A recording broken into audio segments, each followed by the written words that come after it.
Hi everyone. So today I have came up with a new topic of the chapter benzene and its derivatives.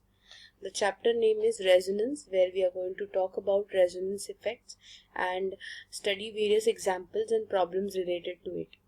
Okay, going ahead.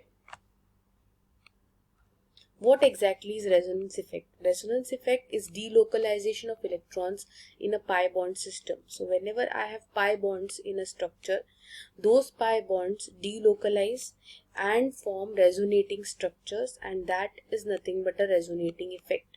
These resonating structures stabilize a particular compound. So before we draw resonating structures or residual forms, it is important to know what are the few rules. Few rules are: no resonating structures is a correct structure of a particular compound, because the resonance hybrid is the one which is a composite structure. The resonant forms differ only by the placement of the pi bonds. There is no hybridization etc. involved. All the resonating forms are different, though they need not be necessarily same. However, resonance hybrid is a contribution of all the resonating structures together. All the resonating form must be Lewis structures, and the resonance hybrid is most stable over any single resonance form. Knowing this, we need to understand how exactly we go about while drawing the structure. So while drawing any structure, if you see this particular diagram in front of you, you can see a person who looks well off and a person who looks like is a beggar. So who is this? This is Mr. Ambani, who is an electron-rich species in a particular structure. Whereas who is this? Mr. Beggar, who is an electron-deficient species. Who will give electrons to whom? Always an electron-rich species will give electrons to electron-deficient species, and hence the arrow should be from electron-rich species to electron-deficient species. So when this is done, the electron-deficient species gains electrons. So you can see here an arrow starts from an electron-rich species to electron-deficient species. Yes? So anywhere in the structure I have to find an electron-rich species and form an arrow and end it to electron-deficient species. Going ahead. Now this structure which we have seen, in this diagram, who exactly are Mr. Ambani's, that is electron-rich species in any particular structure? A negative charge with a lone pair of electrons and pi electrons in a double bond or a triple bond system are nothing but Mr. Ambani's, who have electron rich and therefore they can donate electrons to the electron deficient species. Whereas who are electron deficient species? They are positively charged species. They have a partial positive charge, and which is due to some electronegative atom attached to it. So whenever I have electron-rich species, our first preference should go to a negative charge, then to a lone pair, and then to pi bonds. Okay, so negative charge, lone pair, and pi bonds are the ones who give are electron rich and give electrons to electron deficient species, which are nothing but our positive charge or partial positive charge. I hope this is clear. We go ahead. This is some aliphatic systems. You can see here a carbanion with a carbon with a negative charge. So because I have a negative charge and a pi bond, the negative charge is going to give electrons to this bond. A new bond would be formed. This carbon will form 5 bonds. It is difficult, and hence this bond will break and the electrons will come on this carbon, and hence I will have a carbon ion at this side, and I will form a second resonating structure of this. You can see a double-sided arrow in between which shows these two are resonating structures, just because there was a shift of electrons, and this is delocalization of electrons. Next example is of a carbocation. Again an alicyclic example, aliphatic example. A carbocation is the one with a carbon which carries a positive charge and 3 bonds.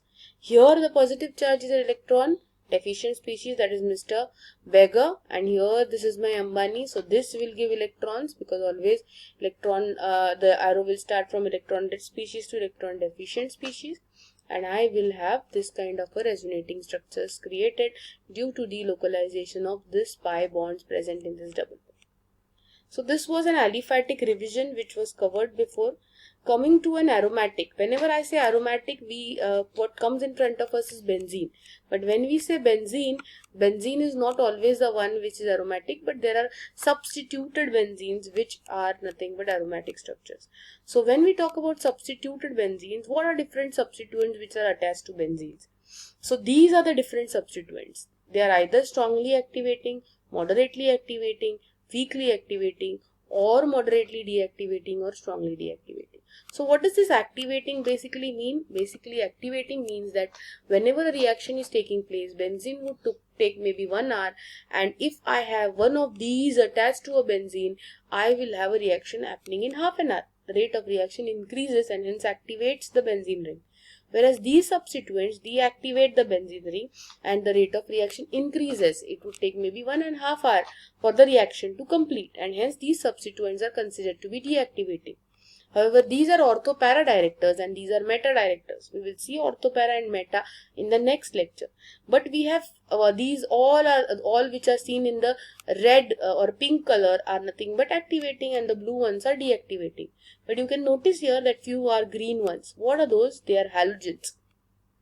Halogens, as per the inductive effect, we know they are electron withdrawing species and they withdraw the electrons. However, as per the resonance effect, they have an ability to release electrons, and hence because of that they have been categorized into ortho-para directors, that is under activators. However, by inductive effect they are deactivating only.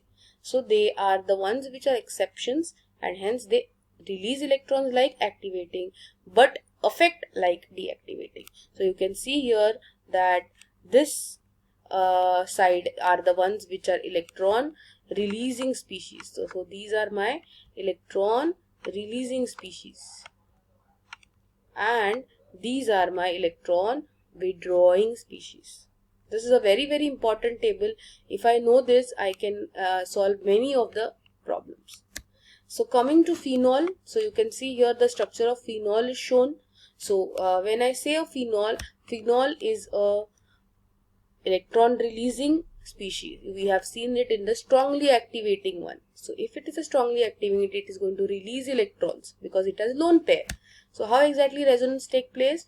I have electron rich Ambani lone pair sitting here, which will give electrons. The carbon cannot form pi bonds, therefore it will break this pi bond and the negative charge will come on this carbon, and I will have this structure created. The resonance will continue where I will have clockwise electrons which are roaming. My electrons will not go back. Okay, so I will have this negative charge now giving electrons here, and this pi bond breaking and giving me negative charge here, and the negative charge will roam around in the system. Again I will have a negative charge here, again this will give electrons, again this will break and this will come here. I will have this structure, and lastly again this negative charge will come here. This carbon cannot form pi bonds, therefore this double bond which was made in the first place will break and the lone pair will come again on the oxygen of the phenol. And this is how we write phenol resonance, because it's electron releasing, negative charge roams around in the ring. Okay, going ahead, aniline. Aniline is also having NH2, which is a strongly activating species. So similar to that of phenol, I will have aniline also reacting, where I will have negative charge roaming around in the ring, and like oxygen had a positive charge because it has donated electrons, nitrogen has also donated its lone pair, therefore it will also carry a positive charge. So these are all my aniline resonance. Next is this is benzoic acid resonance, where benzoic acid is considered to be electron withdrawing species and hence it's deactivating. So when we draw the resonance of the benzoic acid, the electrons will be pulled from the aromatic ring, and you can see here negative oxygen pulls electron from this pi bond, and because of which this has a partial positive charge, and we have seen partial positive charge is our beggar and double bond is our Mr. Ambani. So it gives electrons here and I will have a positive charge in the ring. So whenever I have a electron deactivating species, the positive charge is roaming around inside the ring. So you can see here oxygen has negative charge because it has pulled electrons, so electrons on it, whereas this positive charge is electron deficient. The next pi bond will give electrons to it, and I will have this structure where the positive charge will come here. Now again this is positive, this electrons will come up here to form a new bond, and I will have this structure. Now this electrons will come here, and I will have this structure, that is benzoic acid will be formed. The next is anisole. Anisole is a moderately activating electron releasing species. Again, because it is electron releasing, it is going to release electrons in the ring, and hence I will have negative charge roaming around, and the oxygen of anisole will carry a positive charge. So you can see here negative charge is roaming around inside, and I have anisole's resonance formed.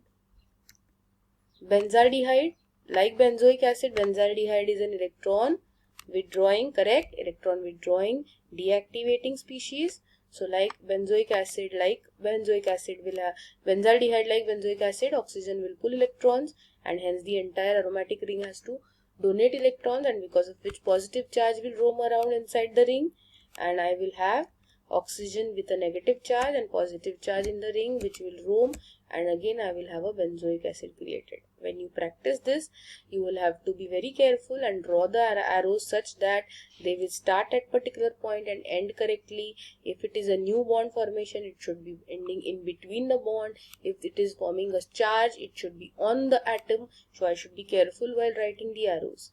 Nitrobenzene is a deactivating species. So like benzaldehyde and benzoic acid, it will pull electrons. So oxygen will pull electrons, will carry a negative charge. I will have a benzene ring which carry a positive charge because electrons are withdrawn from the aromatic ring. So positive charge will roam around, and I will have a nitrobenzene restored. Chlorobenzene, for that matter, is always different because it was not categorized into activating, deactivating, but it was a different, because it, as per inductive effect, it was withdrawing, but for resonance effect it was releasing. So when I am drawing resonance, always chlorine will give electrons, so it is deactivating but electron releasing species. So chlorine will give electrons, and because it is giving electrons, I will have negative charge roaming around in the ring. So this will make my chlorine resonance. Okay, so this was all about our resonance. Everybody has to practice different structures, non-systematic names, and see to it that you will be able to write resonating structures. It is very easy. Every resonating structures will give you 1 mark, and if you draw it correctly, your 1 mark would be in your pocket. Thank you for watching this video. Please like, share and subscribe.